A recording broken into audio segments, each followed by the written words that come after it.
Assalamualaikum warahmatullahi wabarakatuh. Perkenalkan, kami dari kelompok 5, kelas E dari Prodi Manajemen, mata kuliah pengantar akuntansi. Pada kesempatan kali ini, kelompok kami ingin menjelaskan secara singkat laporan keuangan pada perusahaan dagang. Kelompok kami terdiri dari yang pertama Yusuf Rizfian, NPM 179, kemudian Jemima Angela Setiana, NPM 187, kemudian Amelia Ayu Wardani, NPM 330, kemudian Muhammad Ilham Nazarudin, NPM 381, yang terakhir Faiz Umaradi, NPM 430. Perusahaan yang kami kelola ini bernama Toko Sejahtera, yang bergerak di bidang perdagangan dengan penjualan produk yaitu gula per 1 kg.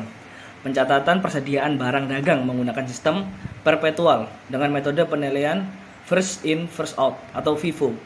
Kami memilih metode tersebut karena dirasa metode tersebut cocok untuk perusahaan kami yang menjual produk dengan memiliki batas tanggal pemakaian. Sehingga diharapkan dengan metode ini nantinya akan meminimalisir angka kerugian karena adanya kemungkinan banyak barang lama yang belum terjual. Langsung saja berikut penjelasan lebih lengkapnya. Laporan arus kas periode 31 Desember tahun 2021. Yang pertama arus kas dari aktivitas operasi. Penerimaan dari pelanggan sebesar 2.370.000, lalu dikurangi pembayaran kepada pemasok dan pihak lain sebesar 1.800.000, dan jumlah kas dari aktivitas operasi sebesar 570.000. Dan yang kedua arus kas dari aktivitas investasi sebesar 0 atau tidak ada transaksi. Dan yang ketiga arus kas dari aktivitas pendanaan. Yang pertama masuk setoran modal sebesar 30 juta, lalu dikurangi pengambilan private sebesar 2.500.000, dan jumlah kas dari aktivitas pendanaan sebesar 27.500.000. Lalu ditambah oleh kas sebesar 28.070.000 dan saldo kas awal periode sebesar 70 juta. Dan saldo kas akhir periode di total menjadi sebesar 98.070.000. Baik, langkah selanjutnya adalah laporan mengenai persediaan yang ada pada Toko Sejahtera, yaitu mengenai kartu persediaan. Toko Sejahtera sendiri mencatat kartu persediaannya menggunakan metode FIFO dengan nama barang persediaan yang dicatat adalah gula per 1 kg. Yang pertama yaitu pada tanggal 2 terjadi persediaan awal sebanyak 300 unit, per unitnya adalah 11.000. Maka dicatat di bagian kolom saldo persediaan dengan unit atau jumlah pada kolom jumlah 300 unit, biaya per unitnya 11.000 dengan totalnya adalah 300 dikali 11.000, hasilnya 3.300. Kemudian pada tanggal 5 menjual barang syarat tunai kepada Tuan Bagus sebanyak 100 unit, per unitnya 13.000. Untuk penjualan maka biaya per unitnya adalah tetap atau mengikuti yang ada pada kartu persediaan. Seperti saat ini kita akan mencatat pada kolom harga pokok penjualan dengan unit yang dikeluarkan adalah 100 unit. Biaya per unitnya adalah 11.000. Langsung kita kalikan 100 dikali 11.000. Hasilnya adalah 1.100.000. Lalu untuk kolom di saldo persediaan adalah sisanya. Jadi 300 dikurangi 100 hasilnya adalah 200. 200 dikali 11.000 sama dengan 2.200.000. Lalu tanggal 7 terdapat transaksi menerima pengembalian barang karena rusak yang telah dijual kepada Tuan Bagus sebanyak 10 unit. Hal ini mengakibatkan adanya retur. Karena barang dikembalikan kepada kita yaitu Toko Sejahtera, jadi barang di kita bertambah. Untuk pencatatannya di kolom harga pokok penjualan ditulis minus 10 dengan biaya per unitnya tetap 11.000 dan dikalikan seperti biasa, jadi min 10 dikali 11.000 hasilnya adalah min 110. Lalu untuk kolom saldo persediaan yaitu 200 ditambahkan dengan 10, jadi 210 karena barang yang diretur kembali ke kita jadi barangnya bertambah. Lalu biaya per unitnya 11.000 dikalikan seperti biasa, 210 dikali 11.000 sama dengan 2.310.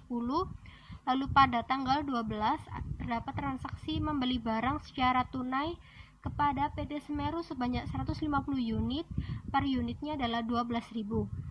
Ini dicatat pada kolom pembelian, yaitu unitnya sebanyak 150 dengan biaya per unit 12.000, dikalikan seperti biasa 150 dikali 12.000, hasilnya adalah 1.800.000. Lalu untuk pencatatan pada kolom saldo persediaan, yang pertama untuk saldo yang sebelumnya itu tetap dicatat, jadi 210 diturunkan, lalu kita tambahkan persediaan yang baru, yaitu yang unitnya 150 dengan harga biaya per unitnya 12.000. Langsung kita pindahkan.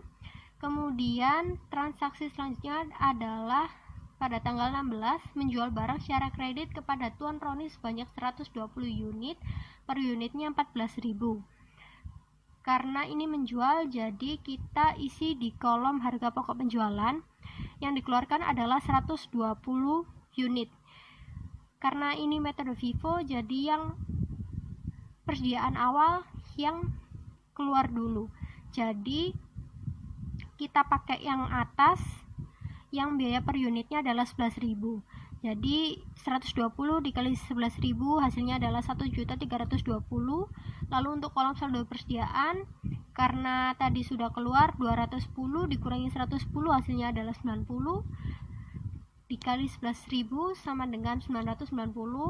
Lalu persediaan yang tersisa juga masih ada dengan unit 150, biaya per unit 12.000, dikalikan jadi hasilnya 1.800.000. Lalu selanjutnya ada transaksi tanggal 20, yaitu menjual barang secara tunai kepada Tuan Excel sebanyak 80 unit, per unitnya adalah 15.000. Jadi kita masukkan ke dalam kolom harga pokok penjualan, yaitu 80 unit dengan persediaan di awal yang biaya per unitnya 11.000, dikalikan 80 dikali 11.000 hasilnya adalah 880. Untuk kolom saldo persediaan, yaitu sisanya 90 dikurangi 80, 10, lalu dikalikan biasa, dan 150 nya juga masih tetap dipindahkan. Lalu selanjutnya tanggal 21 membeli barang secara kredit dari PT Semeru sebanyak 200 unit yang per unitnya adalah 12.500.000. Karena ini membeli, jadi kita letakkan pada kolom pembelian, yaitu sebesar 200 unit, per unitnya 12.500, tinggal dikalikan 200 kali 12.500 hasilnya adalah 2.500.000.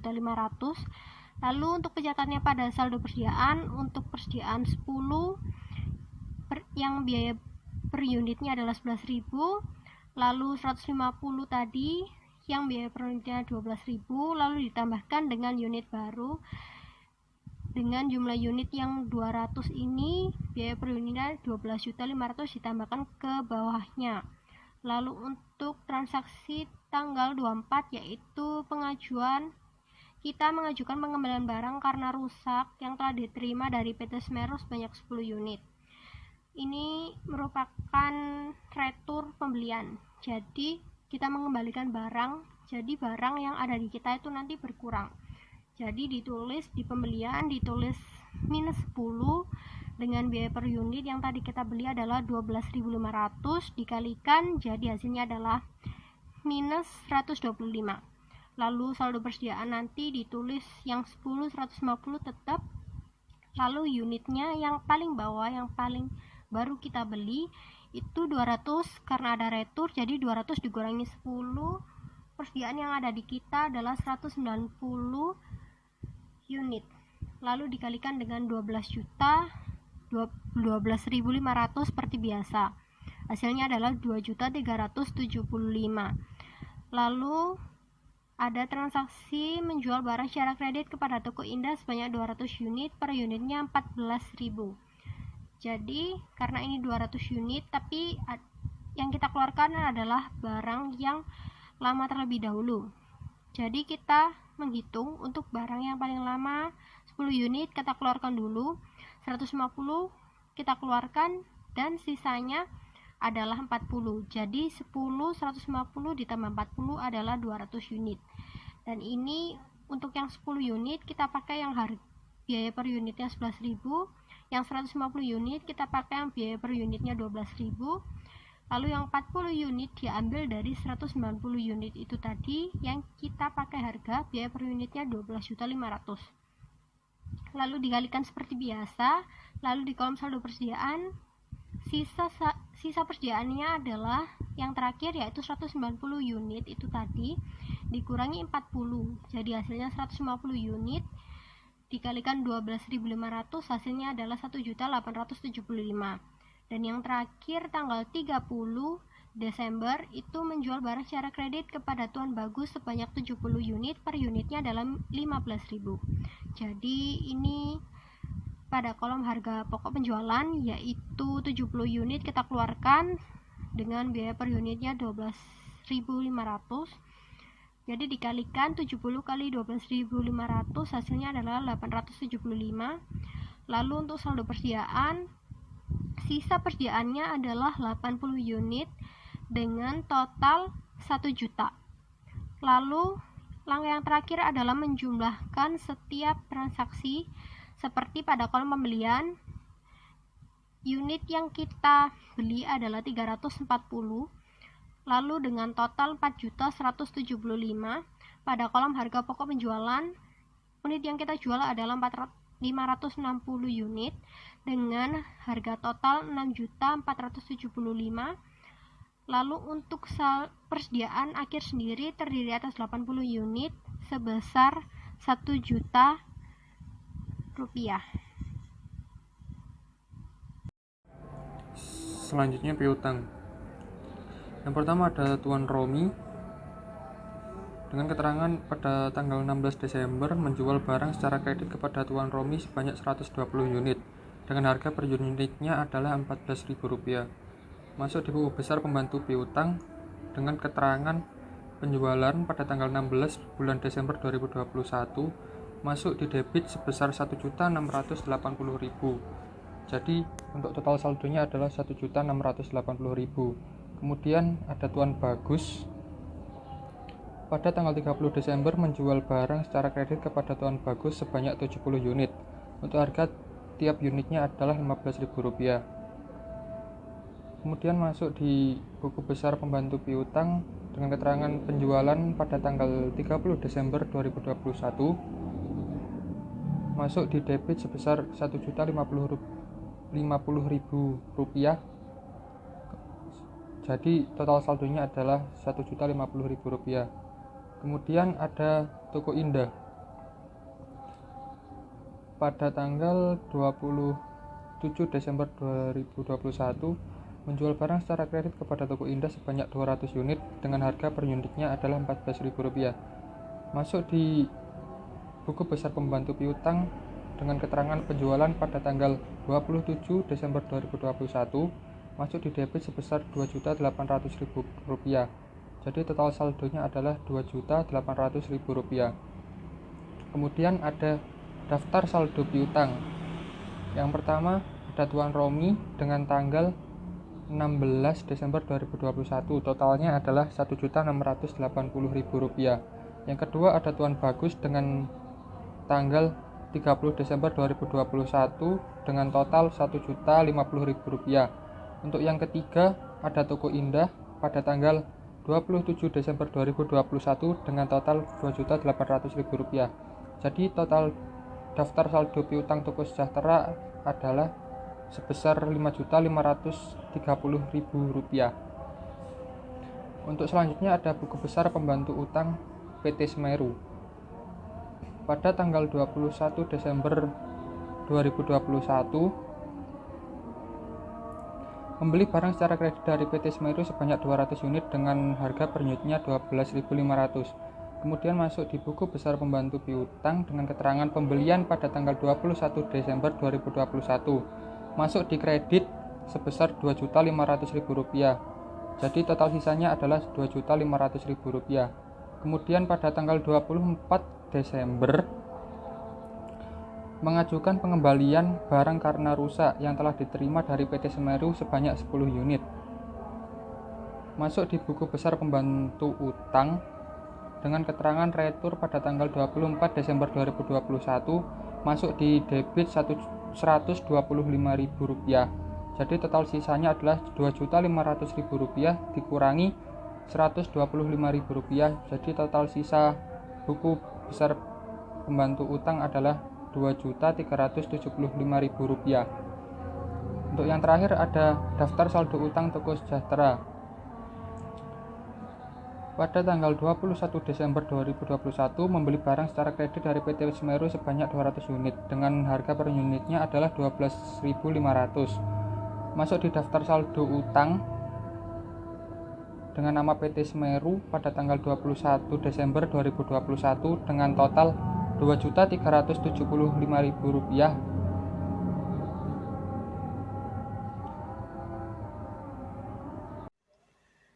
Baik, untuk selanjutnya atau yang terakhir yaitu laporan mengenai aktiva. Untuk laporan aktiva sendiri terdapat pada laporan posisi keuangan atau biasa yang disebut dengan neraca. Berikut adalah laporan posisi keuangan dari Toko Sejahtera dengan periode 31 Desember 2021. Aktiva sendiri terdiri atas dua, yaitu aktiva lancar dan aktiva tetap.